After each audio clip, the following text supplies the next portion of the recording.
Assalamualaikum warahmatullahi wabarakatuh. Alhamdulillahirabbil alamin wa bihi nasta'inu ala umuri dunya waddin.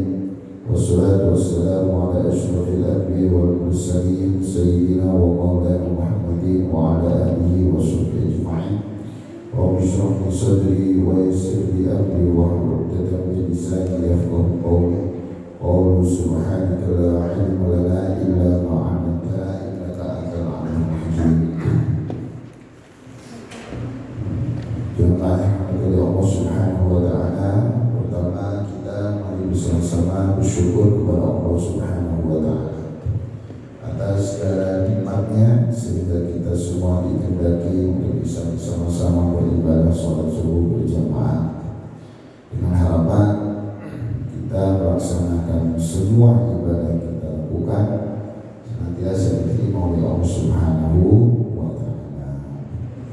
Saudara-saudara, mudah-mudahan tetap tercurahkan kepada kita baginda Nabi Muhammad sallallahu alaihi wasallam, kepada para keluarganya, sahabatnya, seluruh umatnya. Kita berdoa kepada Allah Subhanahu wa taala kita semua senantiasa mendapatkan syafa'atul iman dari baginda Nabi Muhammad sallallahu alaihi wasallam. Alhamdulillah kita sampai di bab 3 maqalah yang ke-13 halaman ke-11. Bismillahirrahmanirrahim. Qala al-mu'allif rahimahullah wa nafa'ana bihi wa bihi. Barokah surat Al-Fatihah dikhususkan kepada pengarang kitab ya. Alhamdulillah Nabi Mustafa Muhammad sallallahu alaihi wasallam. Khususan mu'allif hadal kitab Syaikhul Ilahum wal-Fatihah. A'udzu billahi minasyaitonir rajim. Bismillahirrahmanirrahim.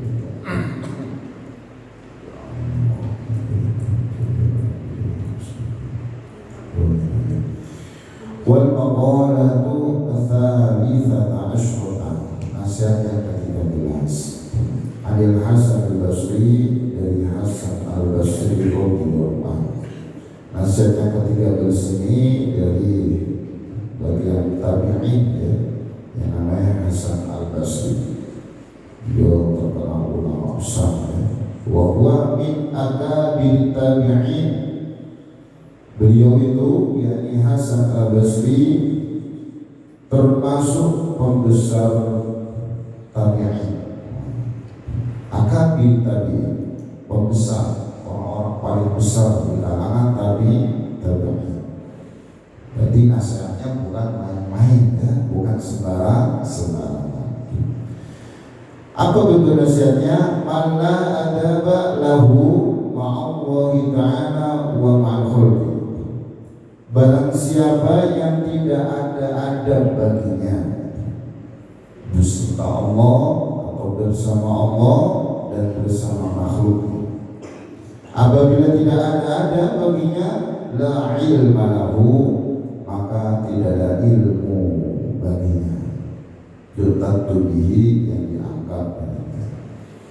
Nah, ini satu nasihat yang muatnya sangat dalam ya, walaupun tidak panjang, beberapa kata saja. Mala adaba lahu fa'allahi ta'ala wa al-khalqi la ilma. Jadi bagi siapa yang tidak ada adab, nah ini kita bicara tentang adab. Tidak ada adab baginya, adab kepada siapa? Kepada Allah Subhanahu wa ta'ala, kepada makhluknya Allah. Tidak hanya kepada Allah saja, tapi kepada makhluknya Allah juga harus beradab. Namun apabila tidak ada adab, maka dinyatakan di sini la ilma lahu, tidak ada ilmu baginya.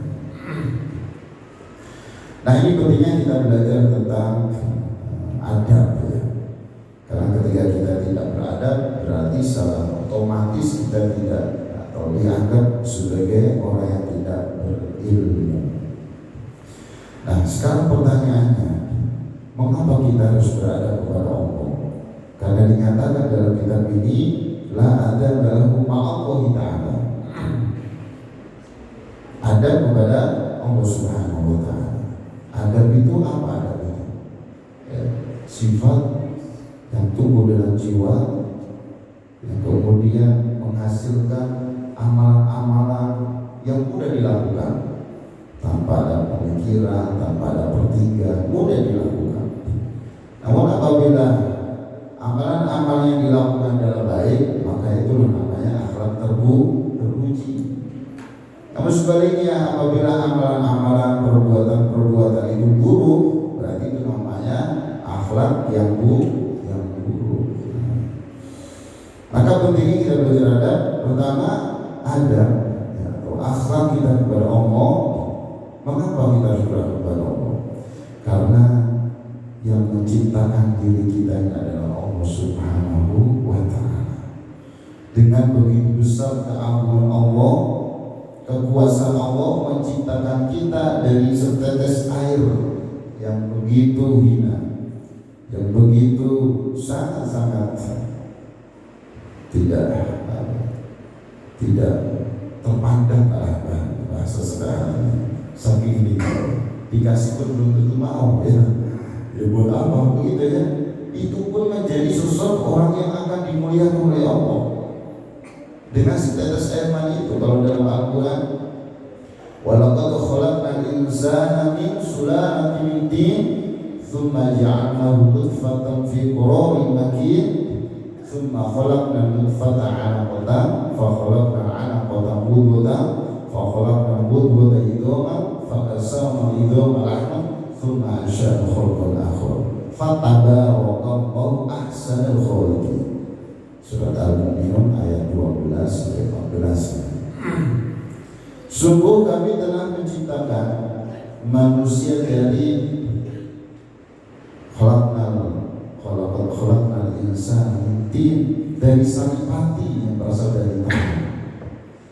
Kemudian kami jadikan air mani yang tersimpan dalam tempat yang kokoh, yaitu maksudnya rahim. Kemudian kami jadikan air mani itu sesuatu yang melekat, dan sesuatu yang melekat itu kami jadikan segumpal darah. Otomatis itu. Nggak tahu bagaimana caranya Allah bisa menjadikan begitu ya. Dan segumpal darah itu kami jadikan tulang belulang, dan tulang belulang itu kami bungkus dengan daging. Wah, itu luar biasa. Dan kemudian kami ciptakan dia, jadikan dia ya sesuatu atau makhluk yang beda bentuknya, yaitu berupa manusia yang indah, yang super luar biasa. Apalagi lahir besar-besar menjadi orang yang bertakwa, menjadi orang yang bermanfaat, menjadi orang yang hebat, berpengaruh pada masyarakatnya, pengaruh pada dunia. Wah, masya Allah. Dari setetes itu semua kuasa Allah. Tanpa Allah maka tak mungkin kita bisa lahir di muka bumi. Buktinya apa? Setetes air ya. Air yang hina lagi, keluarnya dari mana? Ya, tempatnya di mana? Itu ternyata menjadi orang. Nah, maka disitulah, dari situ saja kita harus dan wajib berakhlak, beradab kepada Allah. Maka kalau kita tidak beradab sama Allah, berarti kita tidak ada ilmu tentang Allah. Minimal ilmu tentang bagaimana Allah menciptakan kita, bagaimana Allah itu maha kuasa untuk mengatur kehidupan kita. Kalaupun kita tahu ilmunya, yang paling pasti berarti ilmunya tidak bermanfaat buat dirinya. Kenapa? Gampang kalau kita belajar tentang ilmu, tinggal kita baca buku sudah bisa, teori sudah bisa, apalagi HP ya, makanya semua ilmu sudah ada di genggaman kita. Pertanyaannya, apakah ilmu yang kita belajar itu bisa kita manfaatkan? Nah, nanti dulu. Karena banyak ilmu belum tentu juga Allah izinkan untuk bisa memanfaatkan. Nah, yang bisa kemudian menjadikan kita dimudahkan untuk memanfaatkan ilmu yang kita cari juga Allah juga. Semuanya adalah Allah.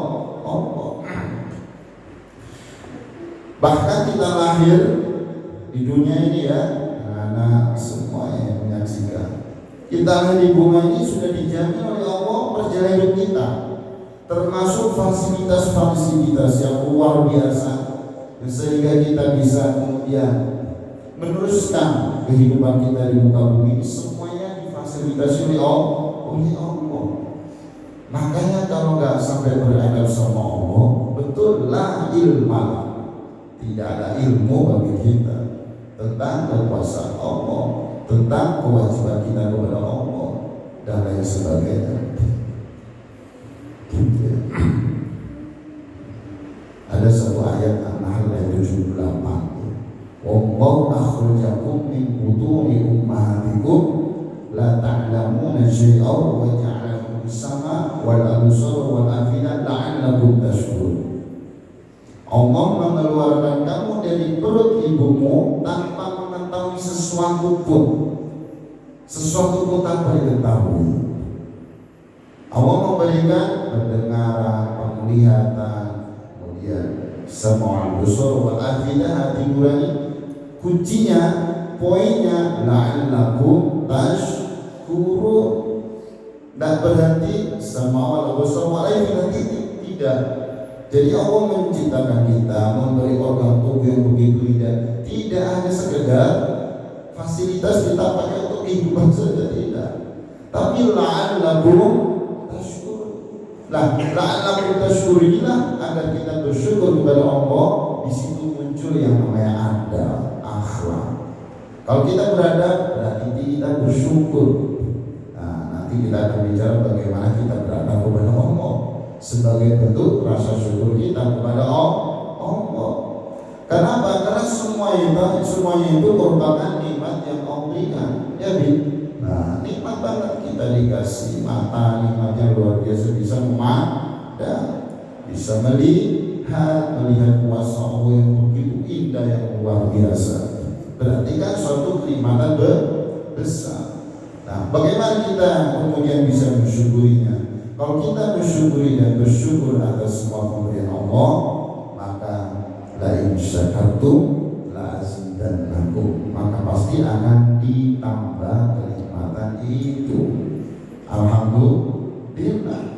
Nah, la'allakum tashkurun, agar kita ini ya itu bisa bersyukur atas nikmatnya Allah Subhanahu wa ta'ala. Nah, bentuk rasa syukur kita harus berada. Nah, itu salah satu alasan kita harus berada kepada Allah, itu kita diciptakan oleh Allah. Kita kemudian difasilitasi organ tubuh yang itu merupakan nikmat besar dari Allah. Belum lagi masalah rezeki, ya, rezeki dan fasilitas kita mendapatkan rezeki itu juga dari Allah. Dalam surat kalau tak salah Ghasyiyah ayat berapa itu, 11-12 kalau tak salah ya. Allahul ladzi sakhkhara lakumul bahra litajriyal fulku fihi bi amrihi wa litabtagu min fadlillahi la'allakum tashkurun. Wa sakhkhara lakum ma fis samawati wa ma fil ardi jami'an minhu inna fi dzalika la'ayatin liqaumin yatafakkarun. Sampai luar biasa, Allah yang menundukkan lautan agar kapal-kapal bisa berlayar di atasnya, supaya engkau mencari sebagian dari rezekinya, karunia-Nya. Wah, itulah biasa. Berarti Allah itu telah menundukkan lautan. Coba kalau Allah nggak menundukkan lautan yang begitu luas, besar, dalam, pasti akan dirasa oleh kapal-kapal yang ada. Apalagi kapal kecil-kecil, kapal pesiar aja, kapal itu aja. Kalau nggak tundukkan lautan itu, kena sekali ombak balik, langsung tenggelam ya, ya, langsung tenggelam, kena tek gitu aja. Karena lautan kan luas.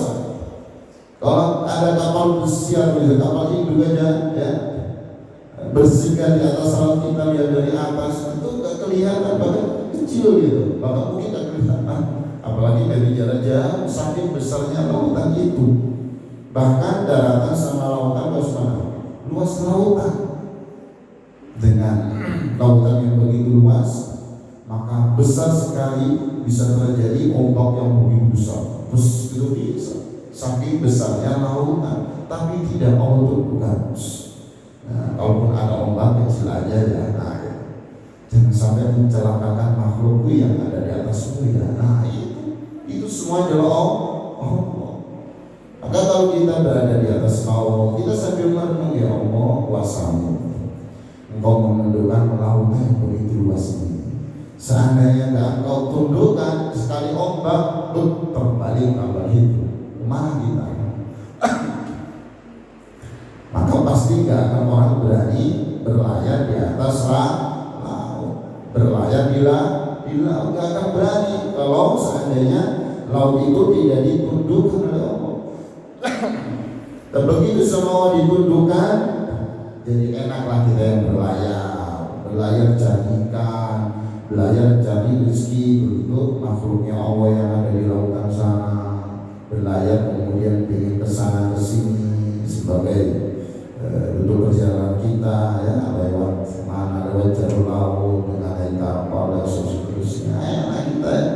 Apalagi kita kemudian bisa dapatkan rezeki dari berlayar dan lain sebagainya. Nah itulah bentuk wasa'um untuk mendudukan kaum. Wanita kaum bifadlillahi la'anakum tashkur. Lagi-lagi la'anakum tashkur, agar kita bersyukur.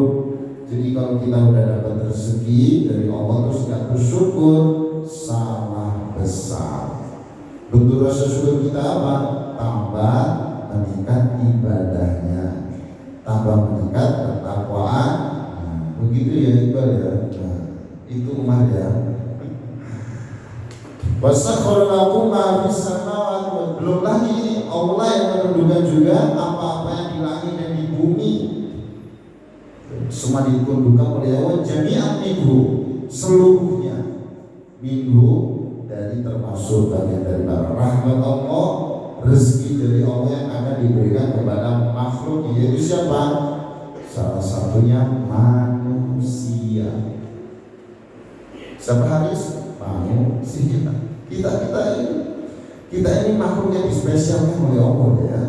Jamaah dan teman-teman semua yang menyaksikan, anak-anak santri, dispesialkan oleh Allah.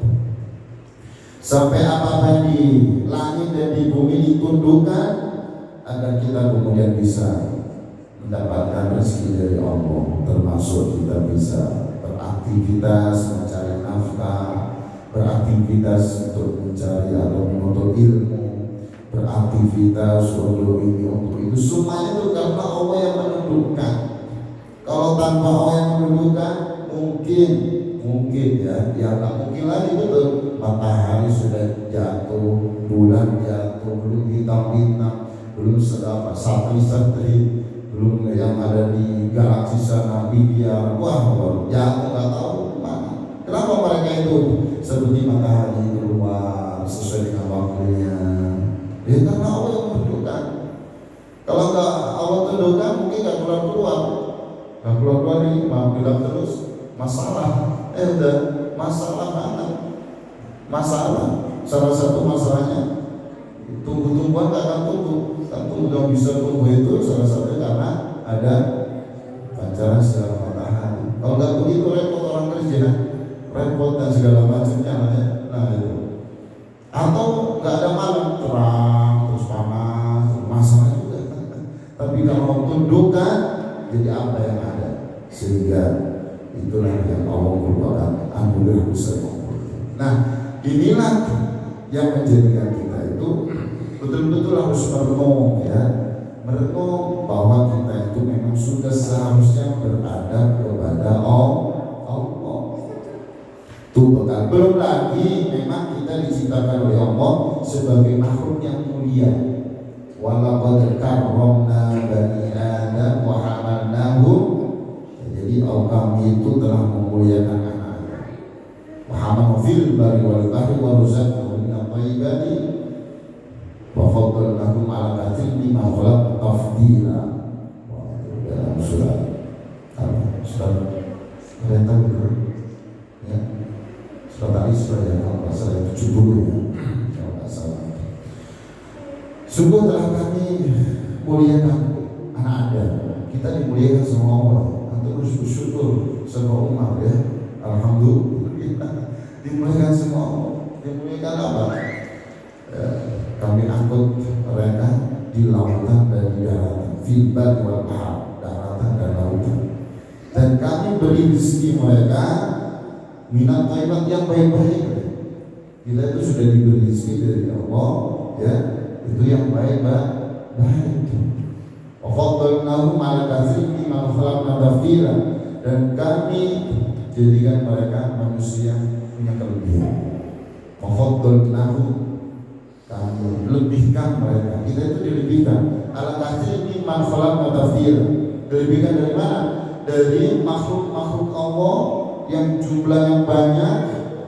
'Ala katsirin, dari banyak makhluknya Allah dengan kelebihan yang sempurna, maka kita menjadi makhluk yang sempurna. Alhamdulillah. Maka dengan makhluk yang sempurna inilah ya, dari ciptaan Allah daripada yang lain, maka betul sehingga seperti Rasulullah SAW ya, kemudian menjadi makhluk yang super luar biasa ya, menjadi kekasih Allah ya, menjadi Rasulullah dan seterusnya. Nah, kita itu diciptakan sebagai manusia, berarti harus bersyukur. Nah, dengan begitulah alasannya kita harus berada kepada Allah, karena semua yang sudah dijelaskan melalui firman Allah yang Al-Quran kita sudah dibacakan, maka betul-betul harus ada yang namanya adab akhlak ma'allahi, beserta Allah. Nah, sekarang bagaimana cara berakhlak berada kepada Allah? Pertama, kita harus beriman kepada Allah. Apa Sultan? Beriman kepada Allah. Beriman kepada Allah ditingkatkan, keimanan kepada Allah ditingkatkan, ketakwanya kepada Allah. Itu harus ditingkatkan. Itu ya budaya. Nah, harus ditingkatkan. Ketika ketakwaan kita meningkat, maka itulah sebagai bentuk adab kita kepada Allah. Contoh misalnya ya, kita diperintahkan sholat 5 waktu. Perintah sholat 5 waktu berarti harus kita laksanakan. Ketika kita sudah melaksanakan sholat 5 waktu ini, berarti kita sudah berada dari sebagian kecil dari perintahnya Allah. Sholat 5 waktu itu bagaimana kita cara melaksanakannya? Oh, dilaksanakan dengan berjamaah, lebih beradab lagi, karena memang ada perintahnya Allah. Bahkan sholat berjamaah afdal sholat al-fatih. Sholat berjamaah lebih utama dari sholat sendirian. Artinya ada motivasi dari Allah untuk semangat melaksanakan sholat berjamaah. Sudah berjamaah, ternyata dalam melaksanakan sholat betul-betul ikhlas karena Allah, lebih beradab lagi. Wah, Masya Allah, lebih beradab lagi. Ternyata dia sholat, dia beribadah, itu hanya semata-mata karena Allah, bukan karena yang lain, hanya karena Allah semata. Lebih beradab lagi. Lebih beradab. Itu dalam satu sisi ibadah seperti sholat. Termasuk dalam sisi muamalah. Misalnya kita dalam beraktivitas, bekerja, ternyata kita bekerja itu selain kita sudah menjaga kedisiplinan, ketekunan, kesemangatan, ternyata luar biasa kita ibadah kita niatkan karena Allah. Itu bagian daripada beradab kepada Allah. Ternyata semua aktivitas yang dilakukan di tempat kerja misalnya ya, atau dimanapun kita bergerak beraktivitas, kita niatkan untuk mencari ridhonya Allah, kita niatkan hanya karena Allah, berarti aktivitas itu bernilai ibadah. Itu sebagai bentuk adab kita kepada Allah. Kemudian kita mendapatkan keuntungan dari kita berusaha, berbisnis, dapat gaji dari kita bekerja, dan seterusnya. Kita yakini bahwa itu semua pemberian dari Allah. Tidak meyakini sepenuhnya bahwa ini hasil kerja keras, hasil jeripaya dalam berusaha berbisnis. Tidak hanya semata itu, tapi merasa bahwa ini semua pemberian dari Allah. Lebih beradab lagi, karena berapa banyak orang berusaha, berbisnis, berikhtiar, ujung-ujungnya bukan untung yang dia dapat, ujung-ujungnya rugi, bahkan bangkrut banyak. Ya, banyak. Kalau hanya sebatas kita mengandalkan akal kita, tenaga kita, pikiran kita, banyak di luar sana yang juga lebih malah mengeluarkan daya dan upayanya, tenaganya, pikirannya, waktunya, fisiknya semua dikorbankan demi mencari apa yang diharapkan, tapi ternyata nggak dapat, justru malah rugi banyak. Nah kita kok ternyata dapat, maka harus yakin itu pemberian dari Allah. Alhamdulillah, berarti adabnya lebih meningkat lagi. Nah, banyak sekali dalam kehidupan kita sehari-hari kita lakukan, kita laksanakan sebagai bentuk adab kita kepada Allah. Nah, kalau kita sudah beradab, berarti kita sudah ada ilmu terkait masalah, yaitu kekuasaan Allah, keesaan Allah, ma'rifat kepada Allah. Dengan kita beradab, tanpa beradab secara otomatis la ilma, tidak ada ilmu. Maka pentingnya kita belajar. Halo Fajar, ya belajar. Makanya sama Rasulullah itu sampai talabul ilmi fardhun 'ala kulli muslim. Menuntut ilmu itu wajib bagi muslim dan muslimah, sampai diwajibkan oleh Rasulullah. Karena pentingnya dengan ilmu itu kita akhirnya tahu diri dong, tahu diri kita. Ya, ketika kita udah tahu, ya, menyadari, maka disitulah kunci kita bisa mengenal Allah. Semua itu bagaimana kita mau semangat untuk ilmu. Makanya kalau kita bicara tentang menuntut ilmu, keutamaannya sangat luas ya, beberapa waktu sudah disampaikan. Nah, disitulah pentingnya kita la ilma lahu, agar tidak kemudian disampaikan di sini tidak ada ilmu baginya, maka kita harus beradab. Berarti bagaimana cara beradab kepada Allah? Waktunya sholat, waktunya bekerja, waktunya main, ya, waktunya beribadah, waktunya apalagi pikir, ya, dan lain sebagainya, sebagai bentuk adab kita kepada Allah. Ma'allah ta'ala wa ma'al-khalqi, dan beradab kepada makhluknya Allah. Nah, kalau tadi beradab kepada Allah singkatnya bisa disampaikan begitu ya. Nah, sekarang bagaimana kita cara menjaga adab kita kepada makhluknya Allah? Kalau tadi adab kepada Allah kita harus bertakwa, maka di sini harus beriringan. Adab kepada Allah ya, adab kepada makhluk juga ya. Jangan sampai adab kepada Allah luar biasa, sangat luar biasa, ibadah non-stop, sholat berjamaah nggak ketinggalan, ibadah yang termasuk dikit non-stop, tapi akhlak kepada makhluknya nggak ada. Kepada sesamanya suka mencaci maki, kepada sesamanya suka mencelakai, kepada makhluk tumbuh-tumbuhan suka menebangi, membunuh, mencabut dan sebagainya yang nggak ada manfaat di situ. Kepada hewan-hewan dibunuh, wah ada semut, itu ada yang nggak bersalah disebut dan seterusnya. ya, itu penting. Makanya betul kata Rasulullah dalam hadis Arba'in Nawawiyah, kalau bahasa salah itu nomor 18 ya. Ittaqillaha haitsu ma kunta wa atbis sayyi'atal hasanah tamhuha wa khaliqin nas bi khuluqin hasanah. Bertakwalah kepada Allah dimanapun kalian berada. Inilah bentuk adab kita kepada Allah dimanapun kita berada. Kita di masjid bertakwa berarti kita berada. Kita di luar masjid, di rumah, di luar rumah, dimanapun bertakwa semua berarti sudah berada. Nah, iringilah perbuatan buruk dengan perbuatan baik. Tamhuha, maka akan menghapus perbuatan buruk itu, akan terhapus oleh perbuatan baik. Kalau kita sudah pernah bermaksiat kepada Allah, hapus dengan banyak beramal soleh.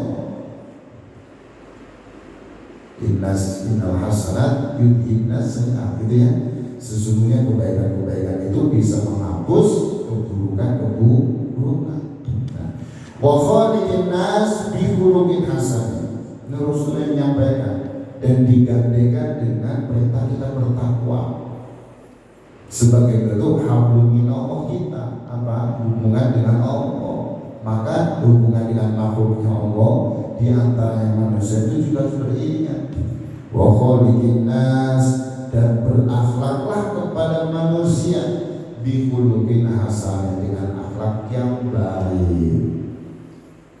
Maka sangat tidak berilmu juga ketika kita tidak beradab berakhlak kepada makhluknya Allah. Bagaimana kita kemudian bisa beradab? Nah, kita harus tahu ilmunya.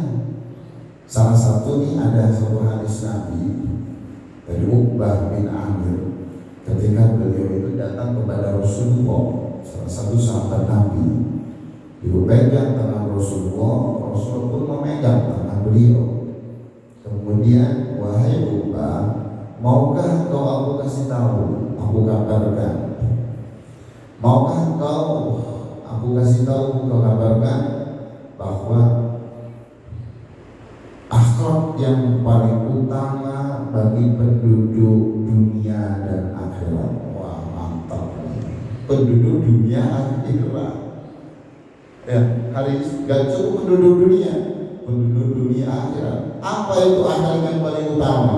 Yang paling utama kepada sesama makhluk, yaitu namanya manusia. Berbeda berbicara nanti kepada makhluk yang lain ya, selain daripada manusia.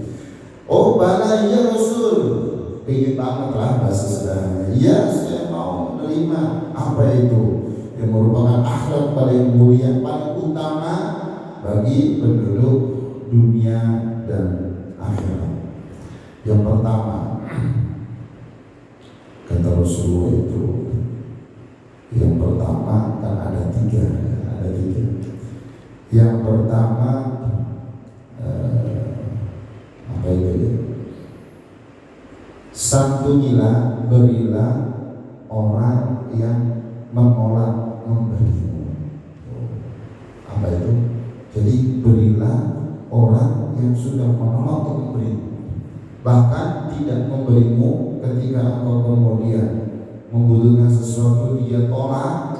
Pasti manusiawinya akan merasa ini orang seperti ini, orang seperti itu, orang seperti ini, orang seperti itu.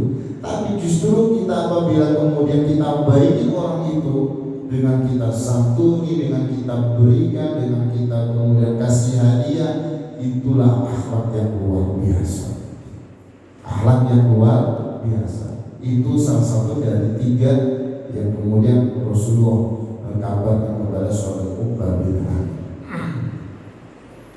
Coba antum misalnya ada orang ya yang ketika antum butuh sesuatu kepada orang tersebut, ternyata antum gak dikasih, padahal itu ada. Atau sebaliknya antum menganggap ada seseorang yang sangat pelit kikir pada antum, padahal ada. Ketika antum merasa gelisah, gundah-gulana dengan manusianya mungkin rada-rada merasa gelisah hatinya karena bahasanya kafami, karena kesel, bahasanya dafa karena jengkel gitu, kira-kira begitulah ya. Tapi ternyata sama antum-antum sama kita dia justru malah kita baikin. Kita datangi, kita bawakan hadiah, kita datang, kita bawakan oleh-oleh, kita datangin, kita kasih ini, kasih itu. Kira-kira bisa begitu? Gak semua orang bisa. Ya, yang ada justru hati-hati kau ya. Itu ya aku Fabi. Hati-hati kalau butuh sesuatu, awas kau ya. Ya, hati-hati sedikit pun awas pokoknya ya. Nah begitu yang ada umumnya. Nah di sini kata Rasulullah, akhlak paling utama ketika ada yang begitu, justru kita harus kasih, harus deketin, harus beri hadiah, harus beri surprise gitu ya, harus beri apa? Pemberian-pemberian yang bisa menurunkan hatinya. Wah, makanya maksudnya akhlak yang paling utama, karena nggak semua orang bisa. Kalau ada orang baik sama kita, terus kita baik sama dia, itu mah biasa. Kafabi ngasih dafa, jajan, menurut dafa, Kafabi baik banget. Terus dafa ngasih balik ke Kafabi, minimal sepadan. Kalau nggak gitu, biasa minda, dengannya lebih baik. Dafa wajar, biasa saja. Karena dikasih diberi dengan pemberian, wajar pas dengan pemberian yang memang harus. Tapi begitu Kafabi contoh ya, begitu Kafabi kemudian berbuat sesuatu yang menjadikan dafa gelisah apa dan seterusnya, kalau dafa kita berbuat baik justru malah lebih baik. Dafa menjadi orang spesial di kamu ini, masya Allah ya. Yang paling utama akhlaknya tuh salah satunya. Terus ada lagi kata Rasulullah itu, engkau memaafkan orang yang sudah menzolimimu, menganiayamu. Bisa begitu, memaafkan orang yang menganiayamu.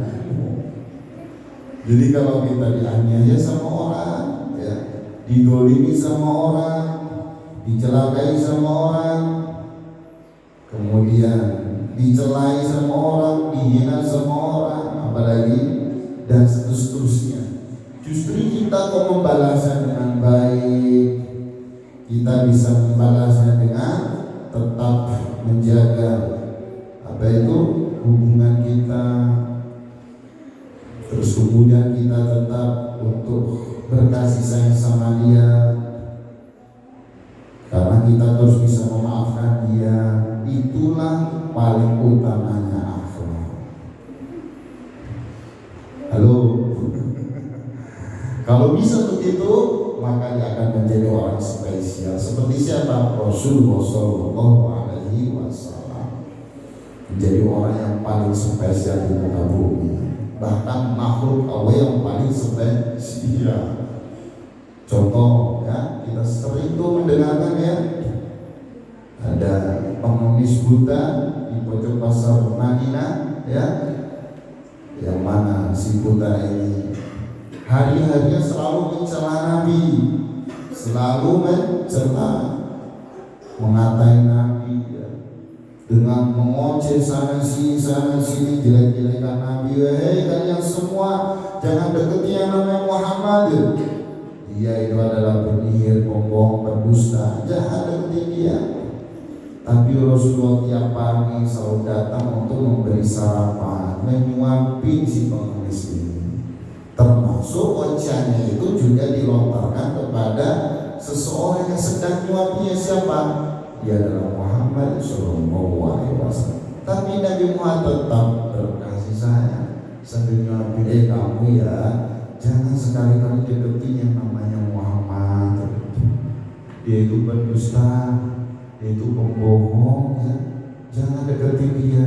Ternyata yang diimpin adalah Nabi Muhammad sendiri. Tapi Nabi Muhammad tiap pagi selalu istiqomah datang untuk nyuapin dia.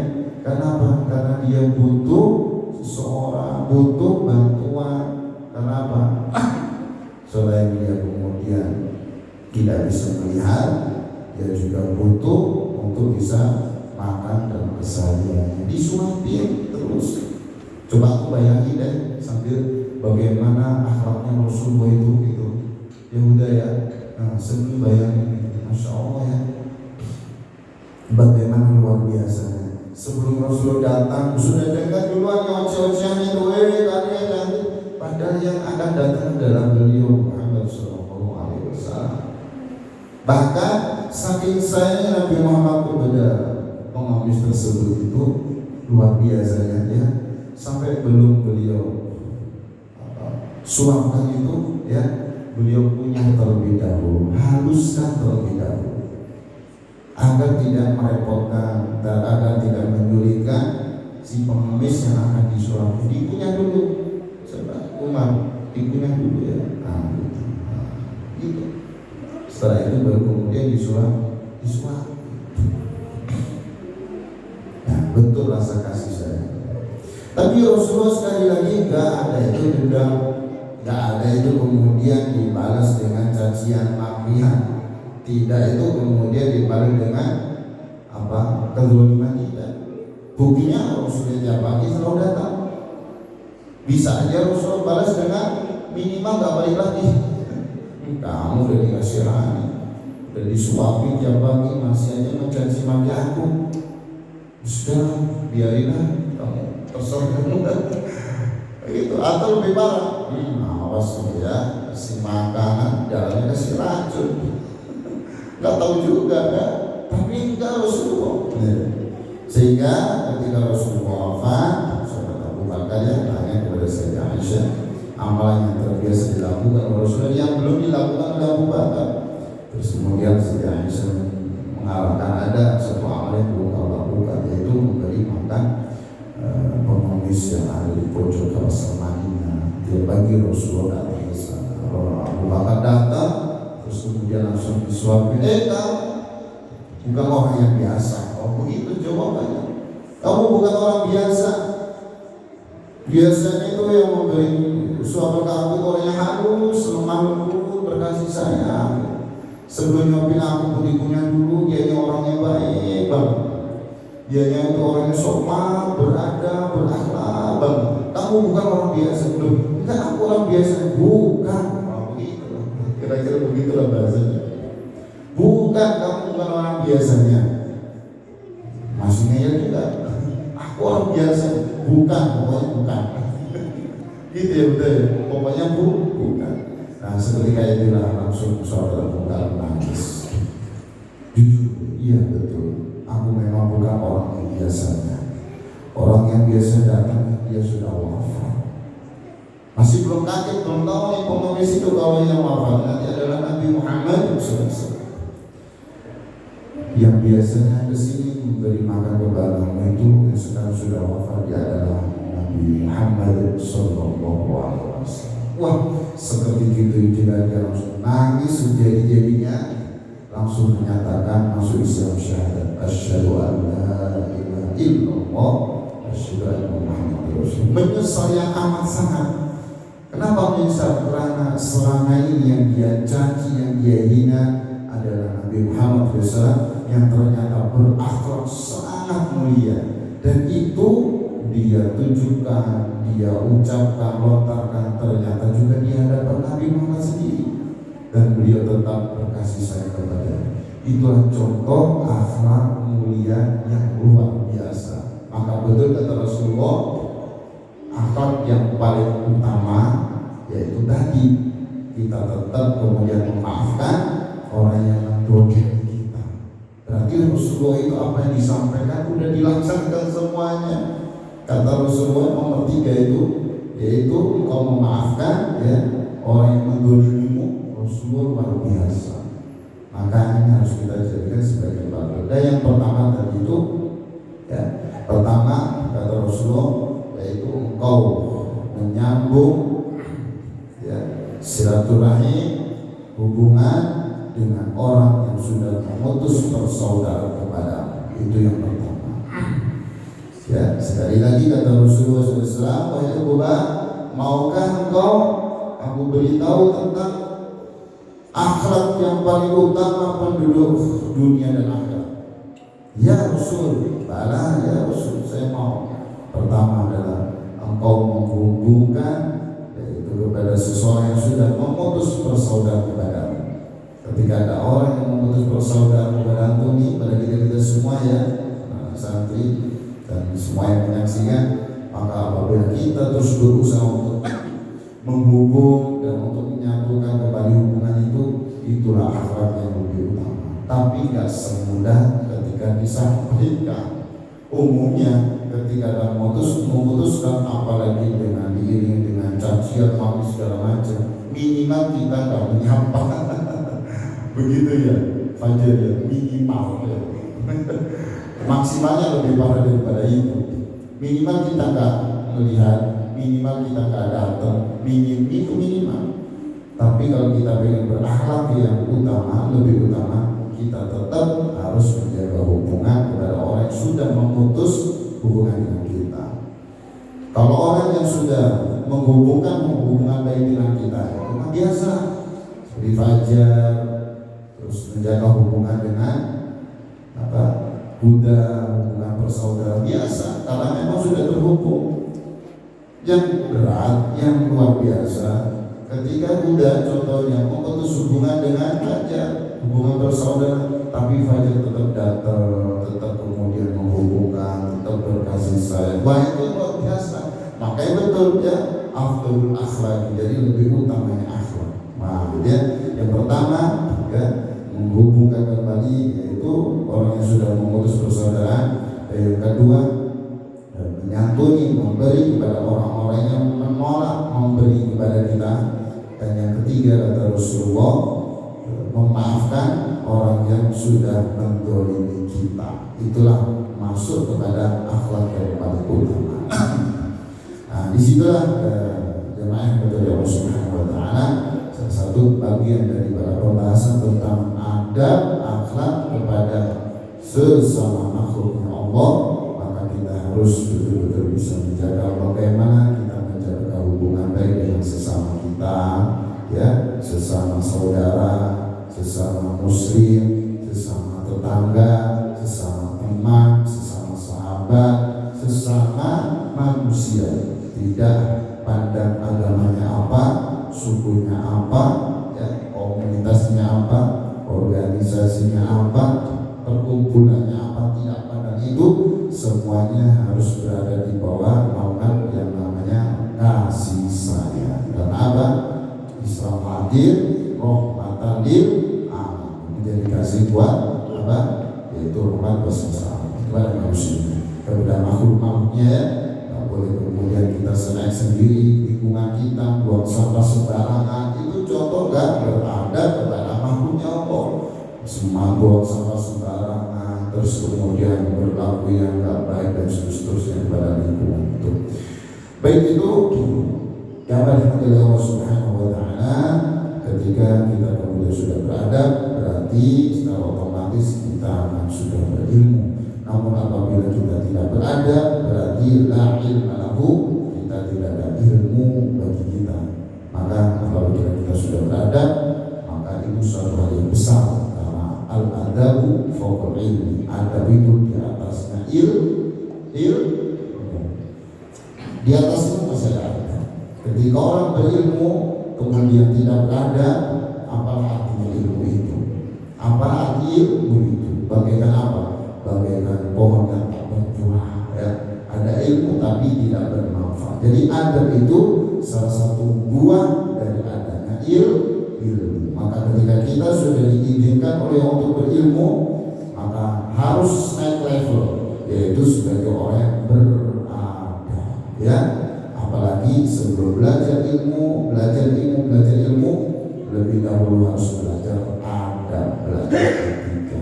Sampai antum para santri diajarkan etika adab, adab berjalan, adab kemudian makan, adab minum, gak boleh berdiri, gak boleh dan seterusnya, adab bercanda, semua diajarkan di pesantren. Ya, mungkin itu yang bisa disampaikan.